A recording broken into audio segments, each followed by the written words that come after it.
Catching up on my ongoing manga, Karate Survivor Part 2. Karate Survivor in Another World is a classic adventure isekai manga.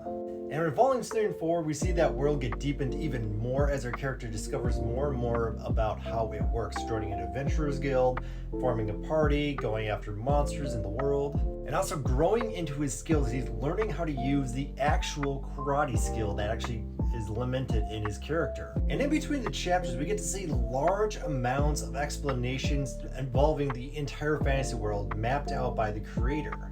It's a bit of a behind-the-scenes look on what goes on in the creator's mind and how he actually deconstructs fight scenes and how he comes up with the medicine system, an apothecary system, how he comes up with the monster ranking systems. But with these next two volumes, we see our main character further cementing himself into this world, really settling into his new life as an adventurer and what comes with that. And he gets a real cool upgrade to one of his skills where now he's able to basically use echolocation and find hidden enemies wherever they are, kind of like being able to see what they are specifically and what level they are without actually seeing them, seeing beyond walls, seeing beyond caves, seeing in the dark basically. And again, just a super down-to-earth adventure manga. It's not over the top. There's nobody using special attacks and giant overhand strike and ridiculous, fantasy weapons.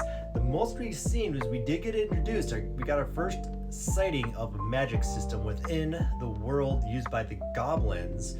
And even then, it's not crazy. It's nothing unleashing Kamehamehas. There's nothing unleashing giant firestorms. It's basically a general fireball attack. I think that's great. When you do something like that, you bring a work or a series down from that high octane shonen type action to a real honest adventure series.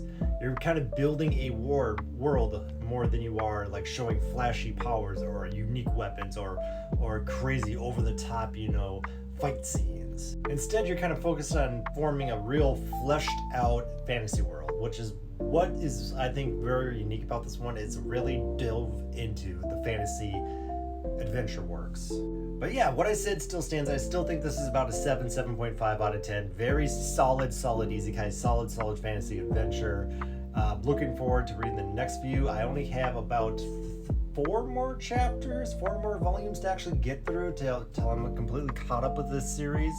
But very much looking forward to the rest of this read.